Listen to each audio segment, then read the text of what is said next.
Los saludamos, amigas y amigos de Canal UCR, y los invitamos a que mantengan todas las medidas de cuidado de su salud frente al COVID y frente a todas las demás cosas, que imiten a los países que lo hacen bien, como Israel, y tenemos el privilegio de tener a su excelencia el señor embajador de Israel, Oren Bar-El,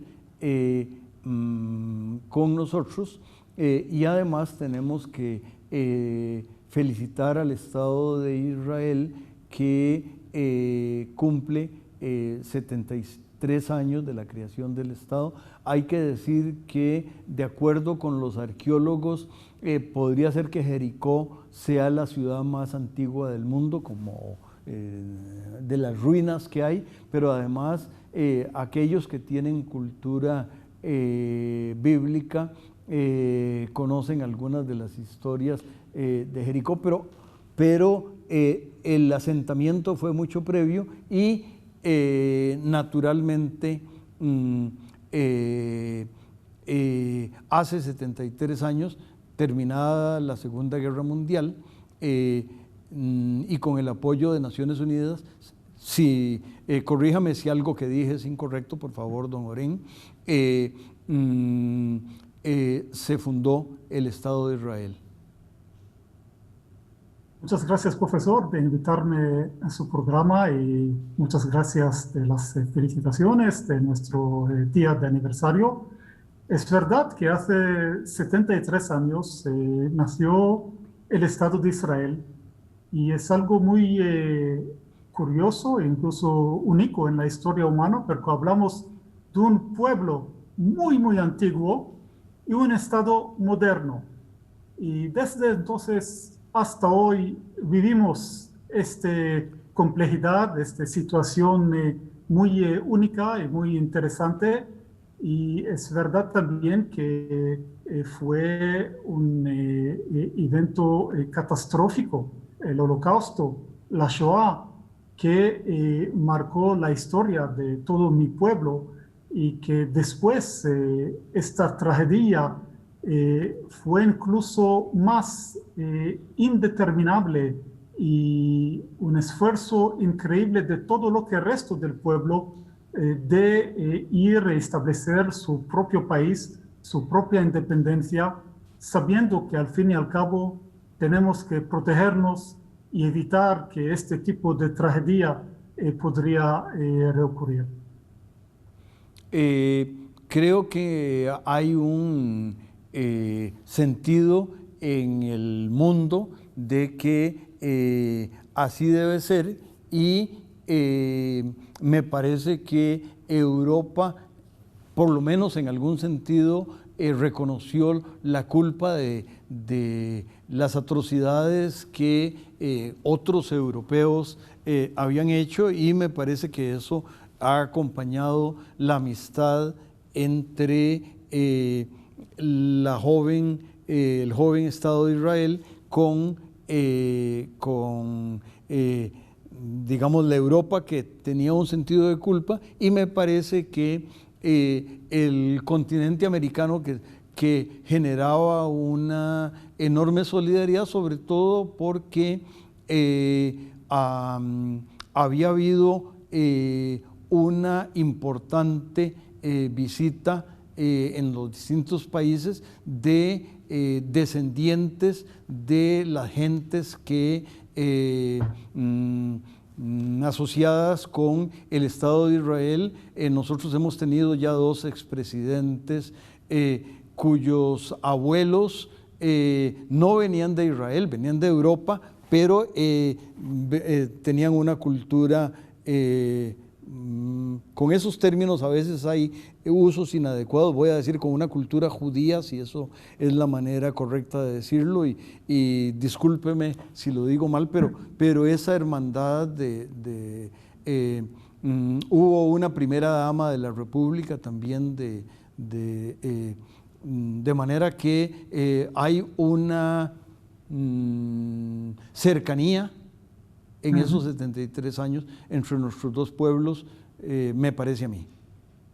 Por lo que es de Europa, hay que decir que desde muchos años, incluso miles de años, las relaciones entre los judíos y los cristianos, bueno, la Iglesia Católica en Europa, fueron relaciones muy complejos, y con el nacimiento de la nacionalidad y sobre todo todo el movimiento fascista y el nazismo, eso también produjo la tragedia de odio hacia el judío, que históricamente hablando fuera una comunidad que contribuyó muchísimo al desarrollo de Europa, ciencia, cultura y todo. Pero siguiendo su paso, para mí parece mucho más importante e interesante también para los telespectadores entender más de las relaciones entre Israel y los países de América Latina. La mayor parte de estos países apoyaron la existencia, el restablecimiento del Estado de Israel, y sobre todo Costa Rica se descartó como un país aliado, país amigo del pueblo judío, incluso por la comunidad judía que vivía en este país, que contribuyó muchísimo en su desarrollo. Y más de esto, pienso que compartimos desde entonces hasta hoy tipo de visión común, de un sueño de ver este mundo mejor, y intentando entonces colaborar en este sentido para hacer las cosas como nosotros pensamos que hay que hacerlos, y sobre todo esta visión de vivir en paz, tranquilidad, que, bueno, en nuestra región es un poquito más difícil que en América Latina, pero también América Latina tuvo su historia con mucho dolor, y la democracia no ganó por nada, fue también con un gran sacrificio, y eso es, pienso, el esencia de nuestras relaciones, democracias jóvenes relativamente, con aspiraciones de invertir mucho en el capital humano, y interés mutual basando sobre la Biblia, sobre el avance tecnológico, sobre el amor a la tierra. Todo esto nos permite también seguir hasta hoy, tener estos lazos tan importantes. Invitamos al canal a que nos sugiera cuando pasamos al segundo segmento y regresaremos.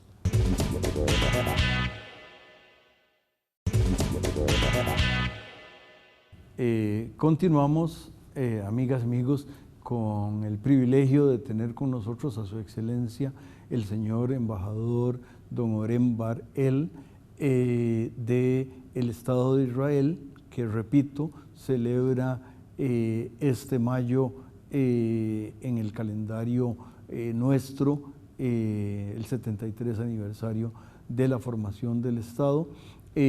Y una de las características de ese Estado es la plena democracia, envidiable en muchos casos. Tienen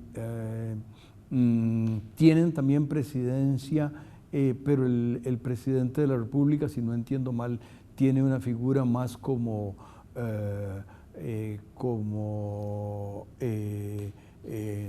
el presidente de, más bien como el esquema en los países que tienen rey, que tienen más protocolario, es simbólico. Sí. Es correcto. Sí. Sí, mira, es muy interesante intentar explicar cómo funciona la democracia israelí, porque está basada al fin sobre dos pilares. Uno, es la ley común inglés.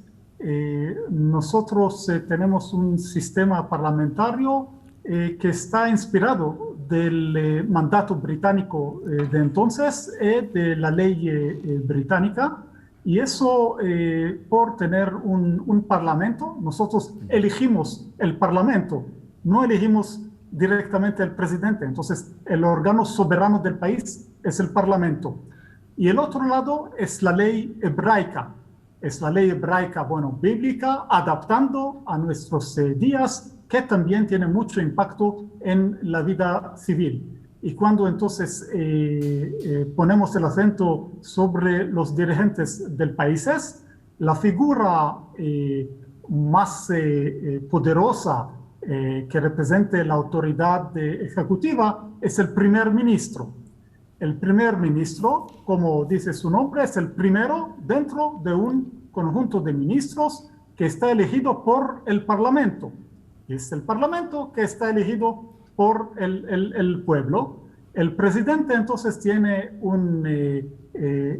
digamos, un cargo muy simbólico, muy honrado, muy protocolario, pero no toma decisiones en el nivel ejecutivo y tiene mucha influencia sobre cosas que son temas de la sociedad civil, de la vida en Israel, de aceptar dignidades de muchos países del mundo y también de dar las gracias a unos presos en casos de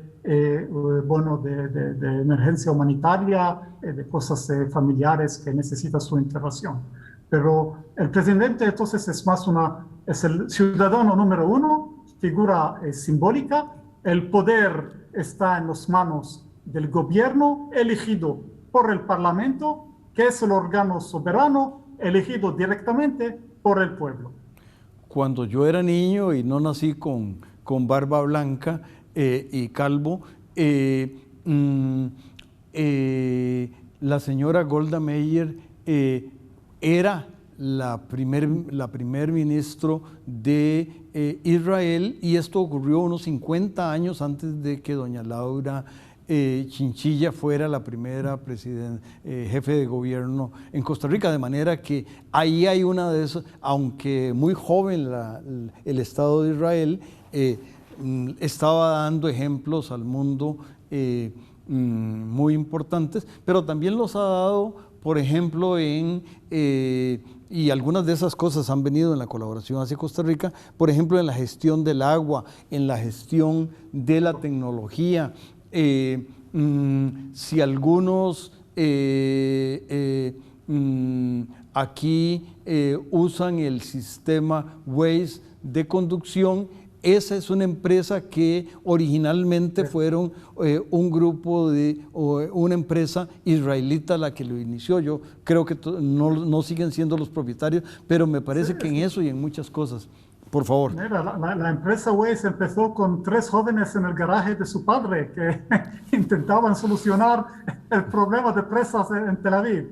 Y mira, Israel podría ser y sigue siendo un puente de colaboración en diferentes ámbitos. El ámbito tecnológico es importantísimo y hablamos entonces de muchísimas empresas israelíes que están haciendo cosas de maravilla. Bueno, mencionó el programa, Waze.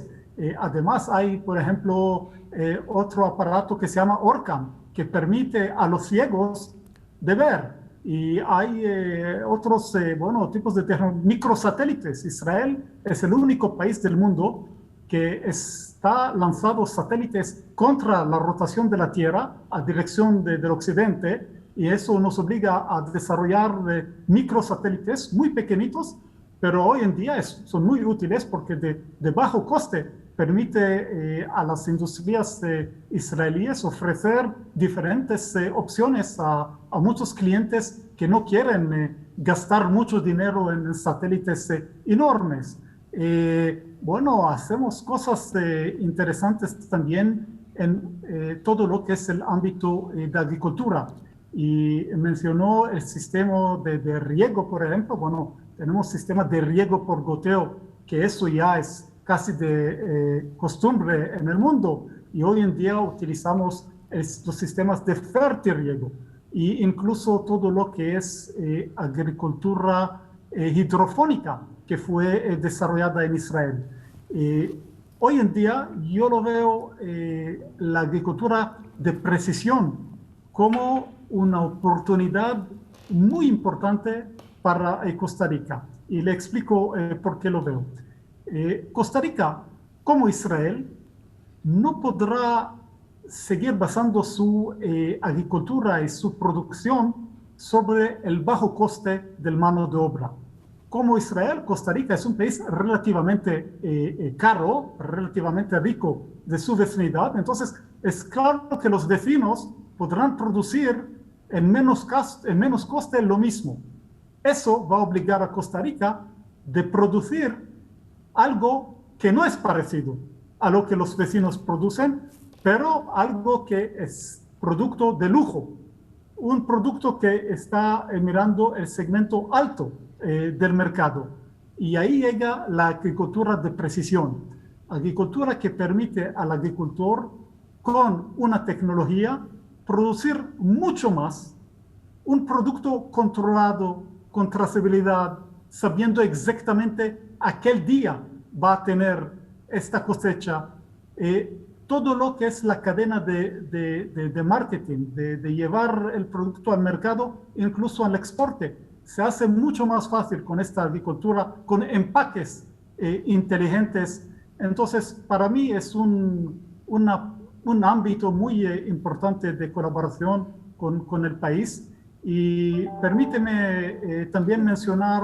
continuaremos, sí. esa siguiente, don Oren, la haremos en el último segmento cuando el canal nos lo indique. Gracias. Perfecto, gracias.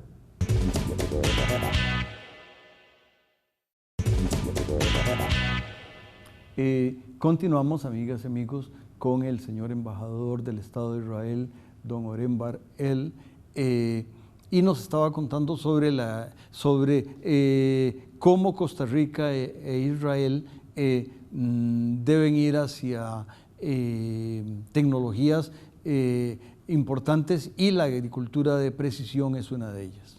Por favor. Sí.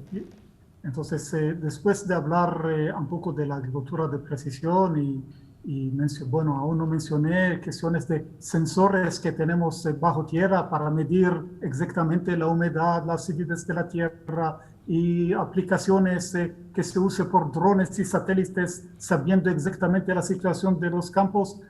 Hay que mencionar también que utilizamos todo lo que es la mitigación biológica contra todo lo que las plagas y diferentes amenazas a los productos agrícolas.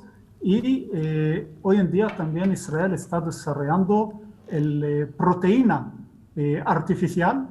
Es una carne artificial. Lo hacemos en dos métodos.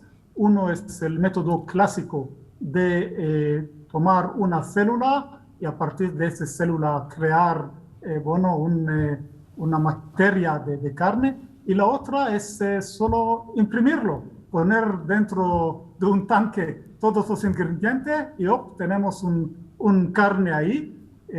Y bueno, casi seguro que en unos años no será posible incluso distinguir el sabor, pero va a ayudar a mitigar el problema que yo lo veo como un problema mundial, que es combatir el cambio climático. Y en este sentido, también Israel podría ser un socio importante para Costa Rica. Nosotros tenemos experiencia amplia en todo lo que es reforestación. Israel es, si recuerdo bien, el único país del mundo que logró empujar el desierto.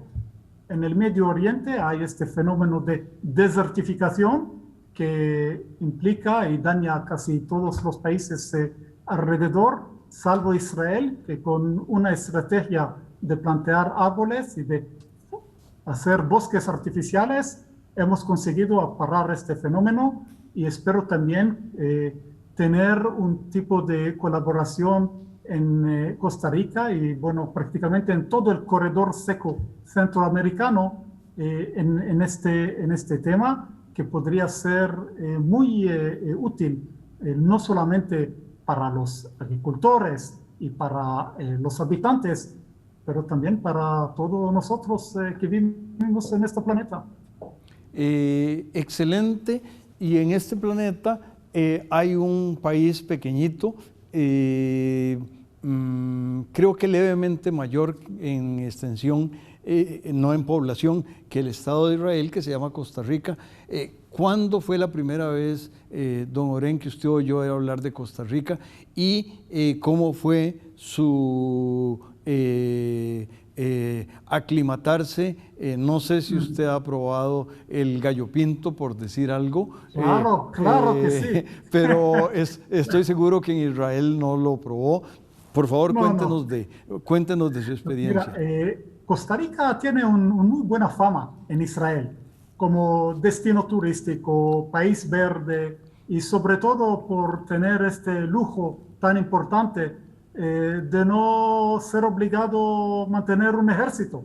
Entonces, país de paz, de tranquilidad, de amistad. Pero tengo que admitir que mi experiencia llegando a Costa Rica fue un poco difícil, no por culpa de los ticos, pero por el hecho de llegar en el último septiembre en tiempo de pandemias, y en lugar de hacer lo que todos nosotros los diplomáticos hacemos cuando llegamos en país, eso es decir, conocer a la gente, abrazarles, bueno, yo tuve que ser en cuarentena, 2 semanas en casa, con gran envidia de salir y encontrar gente. Pero bueno, después de estas 2 semanas de cuarentena, salí por las calles, por mercados, encontrar gente, claramente comer gallo pinto casi cada mañana.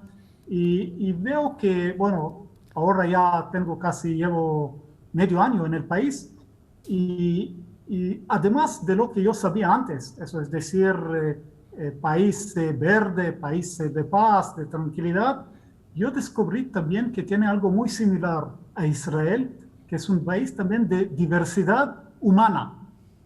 Diversidad humana que es muy parecido a la diversidad humana que tenemos en Israel y que es también una fuente de riqueza, es lo que a mí me da mucho interés de conocer más a la gente.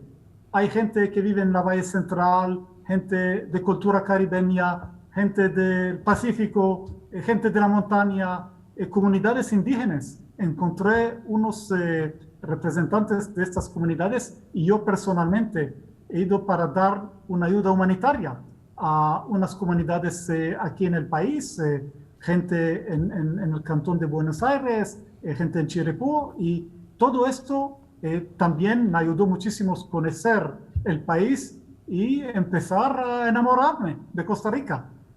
Espléndido, qué buena noticia. Y sí,